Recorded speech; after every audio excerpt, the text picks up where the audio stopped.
Good evening all of you student. मैं पंकज विश्वकर्मा आप लोग को शारदा एजुकेशन प्लेटफॉर्म पर स्वागत करता हूं और आप लोग बहुत बहुत धन्यवाद भी करता हूं। आप लोग सब्सक्राइबर की संख्या धीरे धीरे बढ़ा रहे हैं और आप लोग से उम्मीद यही है कि अधिक से अधिक जल्दी से जल्दी सब्सक्राइब की संख्या और बढ़वाएं और ताकि आप लोग को हम एकदम लाइव आके हर वीडियो पूरा एक साथ दे सकें। ठीक है, अब देखिए कल हम लोग पढ़ चुके थे ब्लड। तो ब्लड में दो पार्ट हमने कल बता दिए थे। ब्लड ग्रुप में दो पार्ट पढ़ेंगे। पहला पार्ट प्लाज्मा। प्लाज्मा का संपूर्ण वर्णन मतलब ऑर्गेनिक, इनऑर्गेनिक और गैस का संपूर्ण वर्णन हमने कल कर दिया था। पूरा प्लाज्मा समाप्त हो गया था। ब्लड का भी संपूर्ण परिचय बताए थे। ब्लड प्लाज्मा का भी संपूर्ण वर्णन समाप्त हो गया था।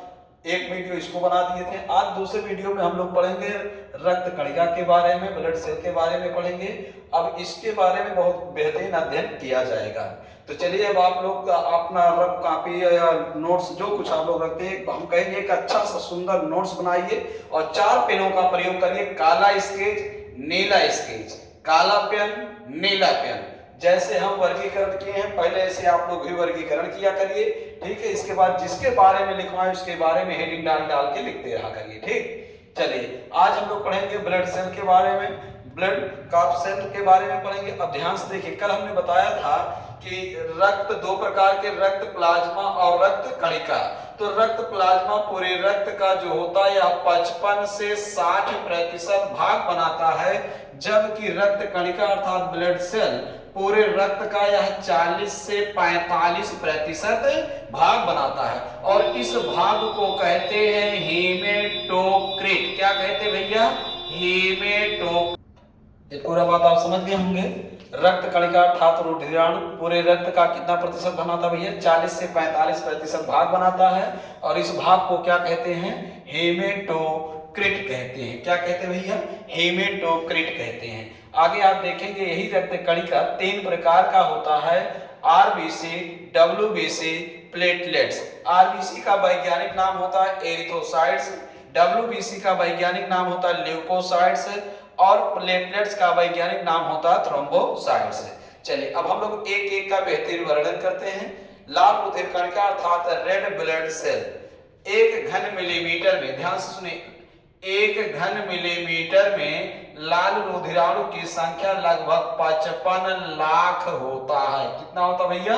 55 लाख। 1 घन मिलीमीटर में लाल रुधिराणु की संख्या लगभग कितना होता है? 55 लाख होता है। और लाल रुधिराणु का निर्माण आप जानते हैं, लाल रुधिराणु का निर्माण लाल अस्थि मज्जा में होता है। कहाँ होता भैया? लाल रुधिराणु का निर्माण लाल अस्थि मज्जा में होता है। और आप ये भी जानते हैं इनका जीवन काल 120 दिन का होता है। कितने दिन का होता है? 120 दिन का होता है। और आप ये भी जानते हैं इसमें लाल रुधिराणुओं में केंद्रक नहीं पाया जाता है। क्या लाल रुधिराणु में केंद्रक पाया जाता है? तो लाल रुधिराणु में केंद्रक नहीं पाया जाता, लेकिन ध्यान में रखे रहिएगा नोट में 2 प्राणी ऐसे हैं। कौन कौन? ऊंट और लामा। ऊंट और लामा के आरबीसी में केंद्रक पाया जाता। पूरा बात क्लियर हो गया? हमने आपको बताया कि लाल रुधिराणु का निर्माण लाल अस्थि मज्जा में होता है। इनका जीवन काल 120 दिन का होता है। इसमें केंद्रक नहीं पाया जाता है, किंतु ऊंट और लामा के आरबीसी में केंद्रक पाया जाता है। पूरा बात क्लियर? अगला बात ध्यान से देखिए, एक डायलॉग सुनिए थे। डायलॉग क्या सुनना? जिन जिन कोशिकाओं में, ध्यान से सुन लीजिए, नोट कर लीजिएगा, जिन जिन कोशिकाओं में केंद्रक नहीं पाया जाता है उन उन कोशिकाओं में माइटोकॉन्ड्रिया नहीं पाई जाती है। तो हमारे आरबीसी में केंद्रक नहीं पाया जाता है, तो क्या हमारे आरबीसी में माइटोकॉन्ड्रिया पाई जाएगी? नहीं पाई जाएगी। बैक्टीरिया में केंद्रक नहीं पाया जाता, क्या माइटोकॉन्ड्रिया पाई जाएगी? नहीं पाई जाएगी। डायलॉग ध्यान में रखे रहिएगा, जिन जिन कोशिकाओं में केंद्रक न्यूक्लियस नहीं होता है उन उन कोशिकाओं में माइटोकॉन्ड्रिया नहीं पाई जाती। पूरा बात क्लियर हो गया? चलिए दूसरा बात हम लोग ये भी जानेंगे कि लाल रुधिराणु का मुख्य कार्य क्या होता है। तो आप जानते हैं लाल रुधिराणु का मुख्य कार्य होता है ऑक्सीजन का परिवहन करना। लाल रुधिराणु का मुख्य कार्य क्या होता भैया? ऑक्सीजन का परिवहन करना। क्या करना? परिवहन करना। अगर आपसे पूछा जाए ऑक्सीजन का परिवहन कहां से कहां तक होता है तो आप बताएंगे ऑक्सीजन का जो परिवहन होता है वह फेफड़े से लेकर, कहां से, फेफड़े से लेके, लंग से लेके टिश्यू तक, ऊतक तक होता है। कहां तक होता है? ऊतक तक। लंग से लेके कहां तक? ऊतक तक होता है, फेफड़े से लेके ऊतक तक। लेकिन किस रूप में होता है? क्योंकि फेफड़े में यह ऑक्सीजन जो होता है भैया, यह ऑक्सीजन हीमोग्लोबिन के साथ संयुक्त होके ऑक्सी हीमोग्लोबिन बना लेता। क्या बना लेता है? ऑक्सी हीमोग्लोबिन बना लेता है, ऑक्सी हीमोग्लोबिन बना लेता। तो आप जानिए कि ऑक्सीजन का परिवहन जो होता है फेफड़े से ऊतक तक होता है, तो किस रूप में होता है? ऑक्सी हीमोग्लोबिन के रूप में होता है। और यह ऑक्सी हीमोग्लोबिन जैसे समस्त ऊतकों में पहुंचता है, तुरंत ये जिस से बना है, ऑक्सी हीमोग्लोबिन जैसे कहां पहुंचा? सभी ऊतक में पहुंचा। तो जैसे ऊतक में पहुंचता है, कहां पहुंचता है? समस्त ऊतकों में जैसे पहुंचता है, यह जिस से बना होता है उस में टूट जाता है। तो किस से बना है? यह बना है भैया ऑक्सीजन से बना है और हीमोग्लोबिन से बना है। किससे बना है? ऑक्सीजन से बना है और हीमोग्लोबिन से बना है। तो समस्त कोशिकाओं तक ऑक्सीजन को ले जाने का कार्य आपने देखा आरबीसी करता है। अगर आरबीसी के साथ ऑप्शन में आरबीसी में कौन करता तो आप बताएंगे हीमोग्लोबिन करता है। ठीक, आपके ऑप्शन में आरबीसी होगा तो आरबीसी को लगाइएगा, आपके ऑप्शन में हीमोग्लोबिन होगा तो आप हीमोग्लोबिन को लगाइएगा। अगर आपके ऑप्शन में ए दे दिया जाए कि आरबीसी हीमोग्लोबिन दोनों एक साथ दिया जाए, दोनों में से चुनना पड़े तो किसे चुनेंगे? हीमोग्लोबिन को चुनेंगे कि हीमोग्लोबिन ऑक्सीजन को ऑक्सी हीमोग्लोबिन बना के ले जाता है। कहां से ले जाता है? फेफड़े से ऊतक तक। तो आप बात ध्यान से सुनिए, इसका मतलब आप जान गए ऑक्सी हीमोग्लोबिन का निर्माण कहां हुआ? फेफड़े में हुआ। और कहां तक गया? ऊतक में गया। और जैसे ऊतकों पहुंचाता है, ऐसे जिस से बना है उस में टूट जाता है। तो यह ऑक्सीजन और हीमोग्लोबिन इसमें टूट जाता है। क्लियर? और आपको हमने आहार विज्ञान में पढ़ाया है किसी भी भोजन के ऑक्सीकरण के लिए ऑक्सीजन गैस की आवश्यकता होती है। ये बात किसने बताया है? लेबोजियर ने। लेबोजियर ने क्या कहा था? किसी भी भोजन के ऑक्सीकरण के लिए ऑक्सीजन गैस की आवश्यकता होती है। अब यहां देखिए हीमोग्लोबिन ऑक्सीजन को लेके पहुंचा दिया सभी सेलों तक, और जब सभी सेलों तक ऑक्सीजन पहुंच गया, अब सेलों में कोशिकाओं में भोजन का दहन होगा था, भोजन निर्माण होगा। तो भोजन निर्माण करते करते यह ऑक्सीजन कार्बन डाइऑक्साइड में बदल गया। तो अब जब कार्बन डाइऑक्साइड में बदल गया तो इसका मतलब अब रक्त क्या हो गया? अशुद्ध। हमने आपको कल के वीडियो में बताया था शुद्ध रक्त ऑक्सीजन युक्त होता है और अशुद्ध रक्त कार्बन डाइऑक्साइड युक्त होता है। अब भोजन के दहन की प्रक्रिया में कार्बन डाइऑक्साइड का निर्माण हो गया, कार्बन डाइऑक्साइड रक्त में मिल गया। अब रक्त क्या हो गया हमारा? अशुद्ध। अब यह अशुद्ध रक्त शिराओं के माध्यम से आएगा। तो अब ध्यान से सुनिए, कौन आएगा? कार्बन डाइऑक्साइड अशुद्ध हो गया, तो इस अशुद्ध रक्त को भी लाने का कार्य कौन करेगा? हीमोग्लोबिन करेगा। अब यह कार्बन डाइऑक्साइड हीमोग्लोबिन के साथ संयुक्त होके कार्बोक्सी हीमोग्लोबिन बनाता। क्या बनाता भैया? ये बनाता है कार्बोक्सी हीमोग्लोबिन बना लिया। क्या बना लिया? कार्बोक्सी हीमोग्लोबिन बना लिया। अब कार्बोक्सी हीमोग्लोबिन कहां बना? तो आप जानते हैं बना ऊतक में। कहां बना? ऊतक में। तो इसका मतलब कार्बोक्सी हीमोग्लोबिन कहां से लौटेगा? ये लौटेगा ऊतक से। ऊतक से कहां तक जाएगा भैया? फेफड़े तक। कहां तक जाएगा? फेफड़े तक जाएगा। किस लिए जाएगा? शुद्ध होने के लिए। अब देखिए कार्बोक्सी हीमोग्लोबिन का निर्माण ऊतकों में हुआ, इसका मतलब कार्बोक्सी हीमोग्लोबिन ऊतक से निकला कहां तक जाएगा? फेफड़े तक जाएगा। और जैसे कार्बोक्सी हीमोग्लोबिन फेफड़ों में पहुंचा या जिस से बना है उस में टूट जाएगा। तो किस से बना है? यह कार्बन डाइऑक्साइड से बना है और हीमोग्लोबिन से बना है। तो कार्बन डाइऑक्साइड को हम लोग मुख से निकाल दिए तो बचा क्या? हीमोग्लोबिन। फिर यही हीमोग्लोबिन ऑक्सीजन के साथ संयुक्त होगा ऊतक में, ऑक्सी हीमोग्लोबिन का निर्माण करेगा। और ऑक्सी फेफड़े से पहुंचा कहां, ऊतक तक। बात समझ गए। अब ये चक्र ऐसे निरंतर चलता रहता है। अब आप लोग इस चीज को देखते रहिए और हमारे बातों को सुनते रहिए, ध्यान सुनिए। हमने कहा अशुद्ध रक्त कार्बन डाइऑक्साइड होता है। इस अशुद्ध रक्त को देखिए, इस कार्बन डाइऑक्साइड को हीमोग्लोबिन लायक मिल के बना लिया, क्या, कार्बोक्सी हीमोग्लोबिन बना लिया। अशुद्ध रक्त मतलब कार्बन डाइऑक्साइड, कार्बन डाइऑक्साइड को लेके आएगा कौन, हीमोग्लोबिन, क्या बना के लाएगा, कार्बोक्सी हीमोग्लोबिन। कहां बना, ऊतक में बना। कहां जाएगा लेके, फेफड़े तक आएगा। अब फेफड़े में आप लोग समझिए कि फेफड़े में यह अशुद्ध रक्त आ गया, और जैसे फेफड़े में आया तुरंत यह जिस से बना है उसमें टूट जाएगा। तो किससे किससे बना, कार्बन डाइऑक्साइड और हीमोग्लोबिन से। तो फेफड़े में कार्बन डाइऑक्साइड अलग, हीमोग्लोबिन अलग हुआ। तो कार्बन डाइऑक्साइड को हम लोग मुख से निकाल दिए, कार्बन डाइऑक्साइड को मुख से हम लोग क्या किया भैया, निकाल दिए। तो बचा क्या, हीमोग्लोबिन। अब फेफड़ों में क्या बचा, हीमोग्लोबिन। देखिए कार्बन डाइऑक्साइड निकाल दिए, फेफड़ों में क्या बचा, हीमोग्लोबिन बचा है, फेफड़ों में हीमोग्लोबिन बचा है। फिर नाक से हम लोग क्या ग्रहण करते हैं, वायु। क्या ग्रहण करते हैं, वायु। और यहाँ फेफड़े में जरूरत किसका है, ऑक्सीजन का। अब नाक से वायु ग्रहण किए तो वायु में बहुत सारे गैस है, ठीक है। तो अब यहाँ पहुंच गया वायु के साथ ऑक्सीजन, कहां पहुंच गया, फेफड़े में। फेफड़े में पहले कौन बचा था, हीमोग्लोबिन। ऑक्सीजन पहुंच गया, कहां पहुंच गया, फेफड़े में। अब यह ऑक्सीजन हीमोग्लोबिन के साथ संयुक्त होकर ऑक्सी हीमोग्लोबिन का निर्माण कर लिया। तो मतलब फेफड़े में किसका निर्माण हो गया, ऑक्सी हीमोग्लोबिन का। ऑक्सी हीमोग्लोबिन कहां से निकलेगा, फेफड़े से। कहां तक जाएगा, ऊतक तक। अब समस्त ऊतकों में पहुंच गया। जैसे समस्त ऊतकों में पहुंचा, भाई भोजन का दहन होना था, भोजन बनना था। तो हीमोग्लोबिन का काम था ऑक्सीजन को पहुंचा देना।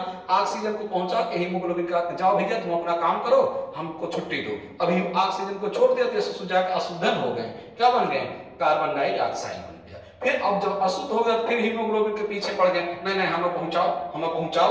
अब ये भी किससे, हीमोग्लोबिन के साथ संयुक्त होकर कार्बोक्सी हीमोग्लोबिन का निर्माण कर लिया। पूरा बात समझ गए। और यही चक्र ऐसे निरंतर चलता रहता है, क्लियर। चलिए अगला बात आपको बताते हैं। हाँ अब देखिए आरबीसी। अब आरबीसी एरिथ्रोसाइट्स, आरबीसी के चारों ओर, किसके भैया, आरबीसी के चारों ओर प्लाज्मा झिल्ली का आवरण होता है। किसका, प्लाज्मा, प्लाज्मा झिल्ली का क्या होता है, आवरण। आरबीसी के चारों ओर प्लाज्मा झिल्ली का क्या होता है, आवरण होता है। और इस प्लाज्मा झिल्ली के आवरण में स्ट्रोमाइटिन नामक प्रोटीन का, स्ट्रोमाइटिन नामक प्रोटीन का क्या होता है भैया, जाल होता है। स्ट्रोमाइटिन नामक प्रोटीन का क्या होता है, जाल होता है। और इस स्ट्रोमाइटिन नामक प्रोटीन के जाल में हीमोग्लोबिन, हीमोग्लोबिन मतलब एचबी के, हीमोग्लोबिन के लगभग 26 से 27 करोड़ अणु फंसे होते हैं। कितने अणु फंसे होते हैं, 26 से 27 करोड़ अणु फंसे होते हैं। और ये अणु जितने ज्यादा फंसे होते हैं हीमोग्लोबिन की मात्रा रक्त में उतना ही अच्छा होता है। अब आपको जानना हीमोग्लोबिन है क्या, अब ध्यान से सुनिए। हीमोग्लोबिन एक जटिल संयुक्त प्रोटीन है। कौन, हीमोग्लोबिन। हीमोग्लोबिन, हीमोग्लोबिन क्या है, हीमोग्लोबिन एक जटिल संयुक्त प्रोटीन। हीमोग्लोबिन क्या है, हीमोग्लोबिन एक जटिल संयुक्त प्रोटीन है। इसमें हिम नामक क्या है, लोहा है। हिम नामक क्या है भैया, लोहा है, आयरन है। हिम नामक क्या है, आयरन है, लोहा है। और ग्लोबिन, एक ग्लोबिन नामक साधारण प्रोटीन है। ग्लोबिन नामक क्या है भैया, साधारण प्रोटीन है। तो हिम धन ग्लोबिन बराबर हीमोग्लोबिन नामक प्रोटीन बन जाता है। और इसी हीमोग्लोबिन नामक प्रोटीन के कारण रक्त हमारा क्या होता है, लाल होता है? किस प्रोटीन के कारण खून लाल होता है? हीमोग्लोबिन के कारण लाल होता है। अगर पूछा जाए किस तत्व के कारण लाल होता है, तो लोहा के कारण रक्त लाल होता है। क्या होता है? लाल होता है। किस प्रोटीन के कारण लाल होता है? हीमोग्लोबिन के कारण लाल होता है। किस तत्व के कारण लाल होता है? लोहा के कारण लाल होता है। बात क्लियर हो गया? चलिए दूसरा बात आपको हम बताते हैं कि अगर आपसे पूछा जाए स्त्रियों में हीमोग्लोबिन की औसत मात्रा, तो स्त्री में हीमोग्लोबिन की औसत मात्रा जो होता है वह 11.5 से लेकर 14 ग्राम प्रति डीएल। डीएल मतलब डेंसिटी लीटर, मतलब घनत्व लीटर होता है। स्त्रियों में हीमोग्लोबिन की औसत मात्रा 11.5 से 14 ग्राम प्रति डीएल होता है, जबकि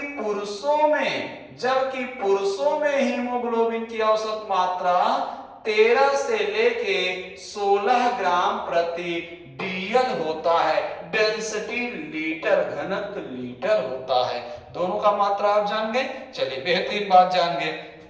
आगे एक बात और आपको बताएं, अब जब हमारे शरीर में आरबीसी की कमी हो जाती है, आरबीसी की कमी, तो आरबीसी की कमी में कौन सा रोग होता है? आरबीसी की कमी में एनीमिया होता है। क्या होता है? एनीमिया होता है। एनीमिया मतलब रक्त अल्पता। क्या होता भैया? रक्त अल्पता मतलब खून की कमी होता है। और जब खून की कमी होता है तो लक्षण क्या क्या दिखता है? त्वचा हल्का पीला दिखेगा और पेशियों में ऐंठन होगा, चक्कर आएगा, ये सारी समस्या, कमजोरी महसूस होगा, ये सारी समस्या दिखते हैं किस कंडीशन में? एनीमिया में। किस में दिखते हैं? एनीमिया में दिखते हैं। और जब आपके ध्यान सुनिए, जब आरबीसी की अधिकता हो जाती है, जब आरबीसी की मात्रा बढ़ जाती है, तब क्या होता है? तब भी एक रोग होता है, पॉलीसाइथीमिया। क्या होता है? पॉलीसाइथीमिया होता है। क्या होता है भैया? पॉलीसाइथीमिया नामक रोग होता है। पॉलीसाइथीमिया में आरबीसी की मात्रा बढ़ जाती है। और आप जानते हैं 1 घन मिलीमीटर में आरबीसी की संख्या कितनी होती है? 55 लाख होती है। और इसका मतलब 55, 80 लाख, 90 लाख तक हो सकता है। तो 80 लाख 90 लाख हो गया, मतलब ज्यादा हो गया। तो ज्यादा वाले कंडीशन को क्या कहते हैं? पॉलीसाइथीमिया कहते हैं। और पॉलीसाइथीमिया के कंडीशन में रक्त गाढ़ा हो जाता है, चिपचिपा हो जाता है, जिसके कारण धमनियों में इनका परिवहन नहीं हो पाता है और हृदय रोग हो जाता है। इसलिए इसकी अधिकता ना हो पावे। ठीक है, अगर रक्त की मात्रा ज्यादा हो गई, आरबीसी की मात्रा ज्यादा हो गई है, ठीक है, आरबीसी में गाढ़ापन व चिपचिपापन आ गया है, तो हार्ट अटैक का कंडीशन बढ़ जाता है। इसलिए इसको विशेष ध्यान में रखे रहिएगा। ठीक, हाँ देखिए, अगर आयु 45 साल से ज्यादा हो गया तो हीमोग्लोबिन की मात्रा 14 से 14 से ज्यादा हो ना पावे, कोशिश यही रखिए। ठीक है, अगर 17, 18, 19, 20 है तो जान जाइए हार्ट अटैक कभी भी हो सकता है। अधिकता बहुत खतरनाक होता है। ठीक है, चलिए, हाँ अगर लोग हो तो जानो दद्दा मब्बा करबो, मैया दादा करबो, लेकिन अधिकतम मैया दादा करने का मौका ही नहीं मिलेगा, भन्न दे प्रमोशन होगा। ठीक, चलिए अगले बात ध्यान से सुनिए। हमने जो कुछ बताया अभी तक ये सब आरबीसी के बारे में बताया। किसके बारे में बताया भैया? आरबीसी के बारे में बताया। एक बार फिर से हम आप लोग से ताबड़तोड़ बातें करते हैं, भला भन देखिए। आरबीसी अर्थात लाल रुधिर कणिका, इसका वैज्ञानिक नाम होता है एरिथ्रोसाइट्स। 1 घन मिलीमीटर में इनकी संख्या 55 लाख होता है। इनका निर्माण लाल अस्थिमज्जा में होता है। इनका जीवन काल 120 दिन का होता है। इसमें केंद्रक नहीं पाया जाता है, किंतु ऊंट और लामा के आरबीसी में केंद्रक पाया जाता है। हमने बताया जिन जिन कोशिकाओं में केंद्रक नहीं पाया जाता है उन कोशिकाओं में माइटोकॉन्ड्रिया नहीं पाई जाती है। तो हमारे आरबीसी में माइटोकॉन्ड्रिया नहीं पाई जाती है। आरबीसी का मुख्य कार्य होता है ऑक्सीजन का परिवहन करना, और यह ऑक्सीजन आप देख रहे हैं कहां से कहां तक चलेगा, फेफड़े से ऊतक तक जाएगा। और आप देखें यही ऑक्सीजन हीमोग्लोबिन के साथ संयुक्त होकर ऑक्सी हीमोग्लोबिन का निर्माण कर लेता है। और जब जैसे ऊतक में गया तो रक्त अशुद्ध हो गया, अशुद्ध रक्त मतलब कार्बन डाइऑक्साइड, तो ये कार्बन डाइऑक्साइड हीमोग्लोबिन के साथ संयुक्त होकर कार्बोक्सी हीमोग्लोबिन का निर्माण कर लिया। अब कार्बोक्सी हीमोग्लोबिन मतलब अशुद्ध रक्त, यह अशुद्ध रक्त ऊतक से लौटेगा कहां तक जाएगा, फेफड़े में जाएगा। कल हमने बताया था रक्त का शुद्धिकरण तीन जगह होता है। रक्त का शुद्धिकरण फेफड़े में होता है, रक्त का शुद्धिकरण किडनी में होता है, रक्त का शुद्धिकरण लीवर में भी होता है। तीन जगह रक्त का शुद्धिकरण होता है। क्लियर हो गया। अगला बात देखिए, अब जिस फेफड़े जैसे आया जिससे बना उसमें टूट जाता है। बात क्लियर हो गया। चलिए अगला बात देखिए, जब आरबीसी की कमी होती तो आरबीसी की कमी को एनीमिया कहते हैं, और जब आरबीसी की अधिकता हो जाती है तो पॉलीसाइथेमिया कहलाता है। बात क्लियर हो गया।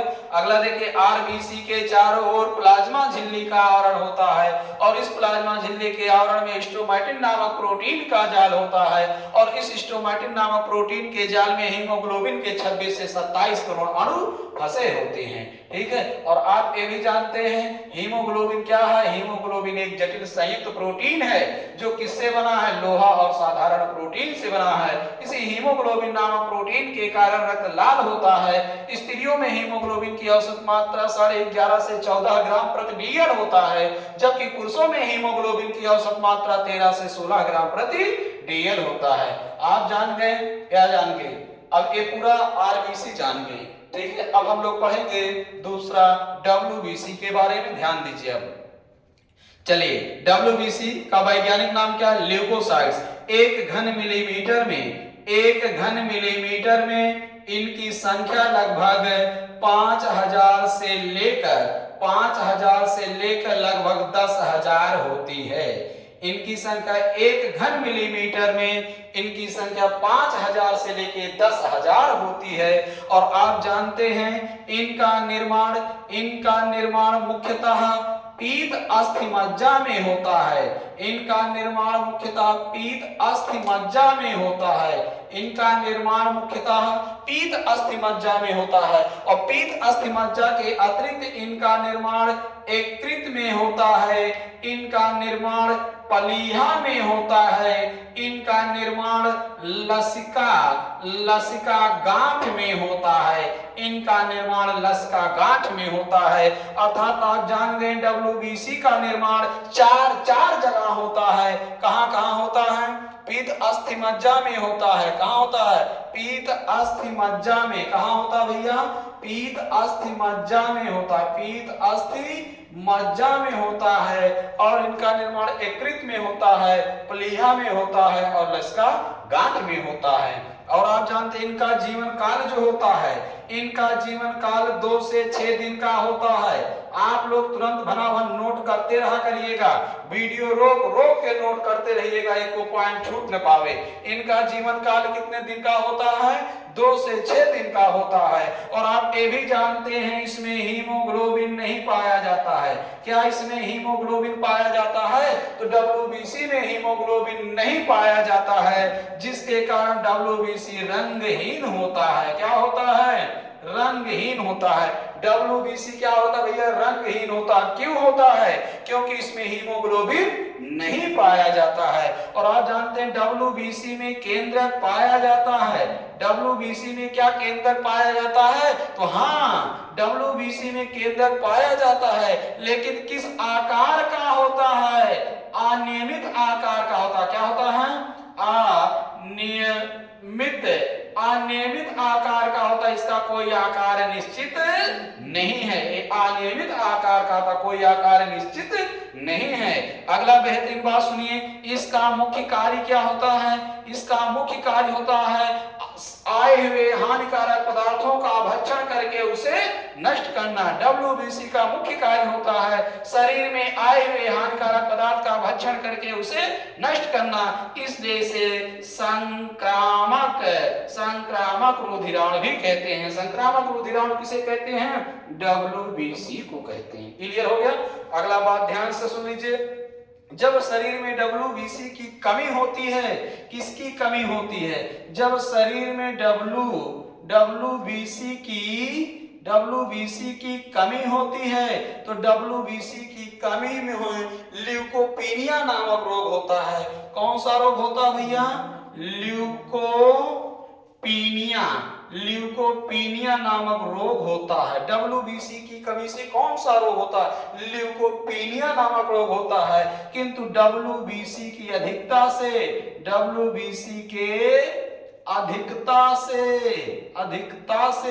ल्यूकेमिया होता है। क्या होता है? ल्यूकेमिया होता है। ल्यूकेमिया नामक रोग होता है। और आप जानते हैं ल्यूकेमिया को ही ब्लड कैंसर कहते हैं। क्या कहते हैं? Blood cancer. जब WBC की अधिकता होता है तो उसी WBC की अधिकता के कारण ब्लड कैंसर होता है। उसी ब्लड कैंसर को हम क्या कहते हैं? ल्यूकेमिया कहते हैं। क्या कहते हैं? ल्यूकेमिया कहते हैं। और WBC की कमी हो गया तो क्या होगा? ल्यूकोपीनिया हो गया। ल्यूकोपीनिया में शरीर में कमजोरी महसूस होता है, लेकिन WBC की अधिकता हो जाएगा तो कैंसर हो जाएगा। बतिया समझ गए? इसलिए बार बार कहते हैं ना अति बोलब ना अति चुप और ना अति वर्षा ना अति धूप। कमी भी खतरनाक होता, अधिकता तो बल भय खतरनाक होता है। ठीक है, कमी हमने बताया अगर कमी हो जाए तो रोइबो गईबो चिल्लाबो दादा मैया करबो, लेकिन अधिकता हो जाए दादा मैया करने की नौबत नहीं आएगा। ठीक है, बहुत खतरनाक होगा अधिकता। इसलिए कंट्रोल। चलिए, तो WBC के बारे में इतना बात समझ गए। अब आप जान गए WBC 2 प्रकार का होता है। WBC कितने प्रकार का होता है? 2 प्रकार का। देखिए, अगर 2 कलर पेन का प्रयोग करते तो बढ़िया आप लोग समझ जाते हैं, और मजबूरी हमारा ब्लैक पेन से लिखना ही है। क्यों? क्योंकि और दूसरा कलर बढ़िया कैच नहीं करेगा। हाँ, इसीलिए ब्लैक से लिख रहे हैं और कोशिश कर रहे हैं साफ साफ लिखे ताकि आप लोग पूरा बात समझ भी जाए। कोई दिक्कत? साफ साफ लिख रहे हैं ना? चलिए, तो WBC कितने प्रकार के होते हैं? 2 प्रकार के। कौन कौन से? कणिकामय और कणिका रहित। कणिकामय श्वेत रुधिराणु कितने प्रकार के होते हैं? 3, एसिडोफिल्स, बेसोफिल्स, न्यूट्रोफिल्स। एसिडोफिल्स क्या कर रहा? हम यहाँ लिख रहे हैं, आप लोग हमारे साथ लिखते रहिएगा, नहीं तो यहीं कुछ झाम मांग हो जाएगा। एसिडोफिल्स क्या करता है? एसिडोफिल्स शरीर में शरीर में प्रतिरक्षा, एलर्जी और अति संवेदनशीलता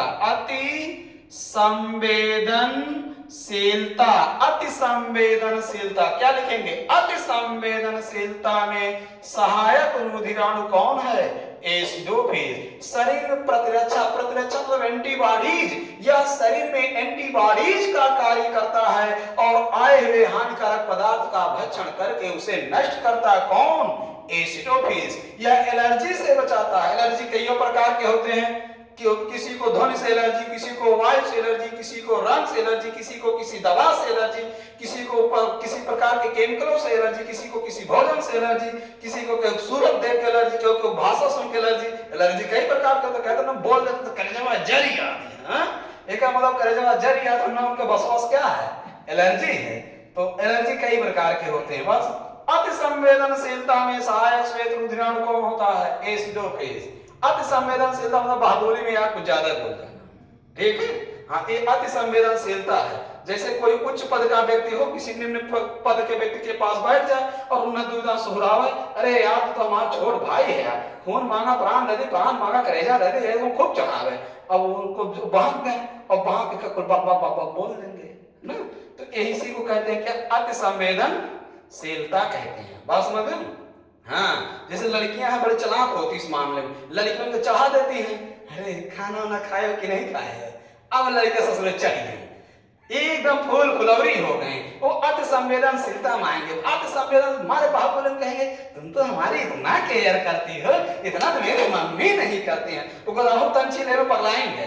ठीक है, अब वो छोड़ कर उन्होंने तलो लगावत रहे ना। अब वो अति संवेदनशीलता में आ गए, सर्वश्रेय उन्हीं को।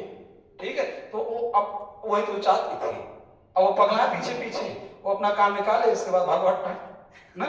तो यही है अति संवेदनशीलता। अति संवेदनशीलता मतलब होता है कि बहबोली में आके कुछ ज्यादा बोल जाना या कुछ ज्यादा कर जाना। बात समझ में? जैसे एक अल्कोहल पीने वाला व्यक्ति जब पी लेता है, अरे तो कुछ लोग तो गाली गलौज करते हैं, कुछ लोग सो जाते हैं, कुछ लोग तो गीता उपदेश देना शुरू करते हैं। पियक्कड़ आदमी जब उपदेश देता है तो ध्यान पूर्वक सुन लीजिए। ऐसा उपदेश तो या तो भागवत में सुनने को मिलेगा या तो उनके मुख से सुनने को मिलेगा। बहुत ही अच्छा बात बताते हैं, अरे इतना बढ़िया मोटिवेट करते हैं। हमको लगता है ऐसा मोटिवेट तो कोई मोटिवेशनल व्यक्ति नहीं करता होगा जितना बढ़िया मोटिवेट करते हैं। बहुत अच्छा करते हैं, क्योंकि वो भी उस समय अति संवेदनशीलता में रहते हैं। नंबर 1 रंगा फेंकेंगे। तो बात क्लियर हो गया। अगला देखिए, बेसोफेज। बेसोफेज यकृत कोशिकाओं के द्वारा, किसके द्वारा? यकृत कोशिकाओं के द्वारा स्रावित हिपैरिन, हिपैरिन, हिस्टेमिन, हिस्टेमिन क्या लिखे हैं? बेसोफेज। बेसोफेज जो होता है यकृत कोशिकाओं द्वारा स्रावित हिपैरिन, वही हिपैरिन नामक एंजाइम जिसके कारण हमारे शरीर में खून नहीं जमता है, वो किसके द्वारा स्रावित होता है? बेसोफेज के द्वारा। कहां से स्रावित होता है? लीवर से। कहां से? लीवर से। और कौन? हिस्टेमिन। और कौन? सीरोटोनिन। सीरोटोनिन नामक पदार्थ के स्राव में सहायक कौन होता है? बेसोफेज। बेसोफेज यकृत कोशिकाओं द्वारा, ध्यान सुनिए, बेसोफेज यकृत कोशिकाओं के द्वारा स्रावित हिपैरिन, हिस्टेमिन, सीरोटोनिन के स्राव में सहायक होता है। अगला देखिए, न्यूट्रोफिल्स। न्यूट्रोफिल्स शरीर में स्वतंत्र रूप से भ्रमण करता है। न्यूट्रोफिल्स शरीर में स्वतंत्र रूप से भ्रमण करता है और आए हुए हानिकारक पदार्थ का भक्षण करके उसे नष्ट करता है। इसलिए न्यूट्रोफिल्स को शरीर का सैनिक कहते हैं और सबसे व्यस्त, सबसे बिजी श्वेत रुधिराणु कहते हैं।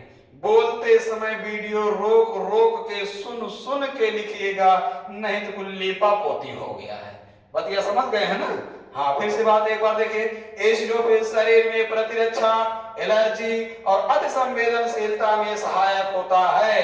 बेसोफेज यकृत कोशिकाओं द्वारा स्रावित हिपैरिन, हिस्टेमिन, सीरोटोनिन के स्राव में सहायक होता है। न्यूट्रोफिल्स शरीर में स्वतंत्र रूप से भ्रमण करता है और आए हुए हानिकारक पदार्थ का भक्षण करके उसे नष्ट करता है। इसलिए न्यूट्रोफिल्स को शरीर का सैनिक कहते हैं और सबसे बिजी श्वेत रुधिराणु कहते हैं।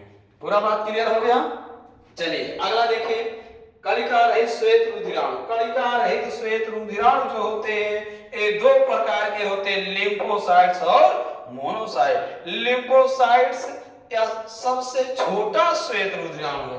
लिम्फोसाइट सबसे छोटा श्वेत रुधिराणु है, किंतु इसका केंद्रक क्या होता है? बड़ा होता है। किंतु इसका केंद्रक बड़ा होता है। सबसे छोटा श्वेत रुधिराणु लिम्फोसाइट्स, लेकिन इसका केंद्रक बड़ा होता है। सबसे बड़ा श्वेत रुधिराणु मोनोसाइट, किंतु इसका केंद्रक छोटा होता है। किंतु इसका केंद्रक क्या होता है भैया? छोटा होता है। केंद्रकवा इसका क्या होता है? इसका केंद्रक छोटा होता है। दोनों का मुख्य कार्य होता है आए हुए हानिकारक पदार्थ का भक्षण करके उसे नष्ट करना। बात क्लियर हो गया? चलिए एक बार फिर से हम WBC पे बात करते हैं। WBC का वैज्ञानिक नाम होता है ल्यूकोसाइट्स। 1 घन मिलीमीटर में इनकी संख्या 5000 से 10000 होती है। इनका निर्माण पीत, अस्थिमज्जा, यकृत, प्लीहा और लसिका गांठ में होती है। इनका जीवन काल 2 से 6 दिन का होता है। इसमें हीमोग्लोबिन नहीं पाया जाता, जिसके कारण यह रंगहीन होता है। और आप जानते हैं इसमें केंद्रक पाया जाता है, लेकिन इसका केंद्रक अनियमित आकार का होता है। इसका मुख्य कार्य है आए हुए हानिकारक पदार्थ का भक्षण करके उसे नष्ट करना, इसलिए इसे संक्रामक रुधिराणु भी कहते हैं।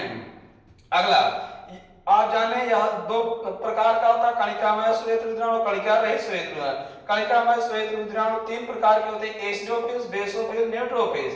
एसिडोफिल शरीर में प्रतिरक्षा, एलर्जी और अति संवेदनशीलता में सहायक होता है।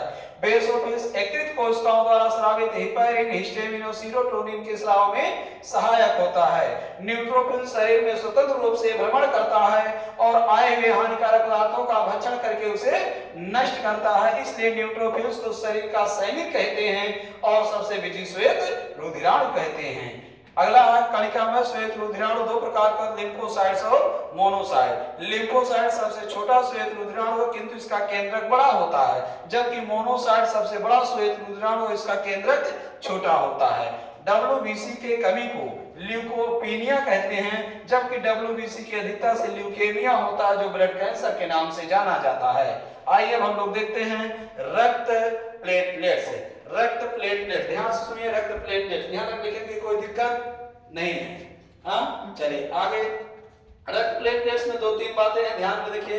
रक्त प्लेटलेट्स का देखिए 1 घन मिलीमीटर में, पहला सुनिए, 1 घन मिलीमीटर में इनकी संख्या जो होती है वो 2.5 लाख, लगभग कितनी होती है? लगभग 2.5 लाख होती है। 1 घन मिलीमीटर में रक्त प्लेटलेट्स की संख्या लगभग कितनी होती है भैया? 2.5 लाख होती है। और आप जानते हैं इनका निर्माण अस्थि मज्जा में होता है। इनका निर्माण कहाँ होता है भैया? अस्थि मज्जा में। इनका निर्माण कहाँ होता है? अस्थि मज्जा में होता है। और आप ये भी जानते हैं यहाँ आकार में प्लेट जैसा, कैसा होता है? प्लेट जैसा, या बोलेंगे द्विउत्तल लेंस जैसा होता है। प्लेट जैसा, या क्या बोलेंगे? द्विउत्तल लेंस जैसा होता है। और आप ये भी जानते हैं इनका जीवन काल 8 से 10 दिन का होता है। कितने दिन का? 8 से 10 दिन का होता है। और आप ये भी जानते हैं इनका मुख्य कार्य रक्त का थक्का जमाना। इनका मुख्य कार्य क्या होता है भैया? रक्त का थक्का जमाना। सो इस तरह से रक्त प्लेटलेट्स के साथ साथ रक्त का संपूर्ण वर्णन समाप्त हुआ। फिर से एक बात देखिए प्लेटलेट्स के बारे में। 1 घन मिलीमीटर में इनकी संख्या 2.5 लाख होता है। इनका निर्माण अस्थि मज्जा में होता है। यह प्लेट जैसा या द्विउत्तल लेंस जैसा होता है। इसका जीवन काल 8 से 10 दिन का होता है। और रक्त प्लेटलेट्स तथा थ्रोम्बोसाइट्स का मुख्य कार्य होता है रक्त का थक्का जमाना। एक बार तीनों का कार्य एक साथ देखिए। RBC का कार्य होता है ऑक्सीजन का परिवहन करना। WBC का कार्य होता है आए हुए हानिकारक पदार्थों का भक्षण करके उसे नष्ट करना। और प्लेटलेट्स का कार्य होता है रक्त का थक्का जमाना। 1 घन मिलीमीटर में इनकी संख्या 55 लाख, 1 घन मिलीमीटर में इनकी संख्या 5000 से 10,000 और 1 घन मिलीमीटर में इनकी संख्या 2.5 लाख होती है। बात पूरा समझ गए हैं? सो आप लोग से उम्मीद करेंगे आप लोग बेहतरीन तरीके से पढ़ रहे होंगे, नोट्स बना रहे होंगे और चैनल को सब्सक्राइब तो कर ही रहे हैं। अपने दोस्तों के साथ भी चैनल को सब्सक्राइब करवा भी रहे होंगे। अपने अधिक से अधिक दोस्तों को शेयर कीजिए और अपने सभी दोस्तों को बताइए बिल्कुल सादा एजुकेशन प्लेटफॉर्म सभी विद्यार्थियों के लिए निःशुल्क कार्य कर रहा है। बिल्कुल निःशुल्क लोक सेवा यज्ञ किया जा रहा है। बात समझे? अब आप लोग इस पे सबसे बस फिर से एक बार यही निवेदन है कि चैनल को ज्यादा से ज्यादा सब्सक्राइब कराएं और ज्यादा से ज्यादा लाइक कराएं। और आप लोगों को टॉपिक टेस्ट भी हल करवाएंगे, सब कुछ करेंगे। बस लाइव बस चलने दीजिए। बस केवल एक बार लाइव शुरू करते हैं, इसके बाद फिर धीरे धीरे क्वेश्चन हल करवाने के लिए हम डिजिटल बोर्ड का मदद लेंगे आप लोग को, ताकि किसी भी प्रकार की कोई समस्या ना हो। बहुत बहुत धन्यवाद। और आपसे उम्मीद है कि आप लोग खूब मन से पढ़ते रहिए, माता पिता का नाम रोशन कीजिए। बहुत बहुत धन्यवाद।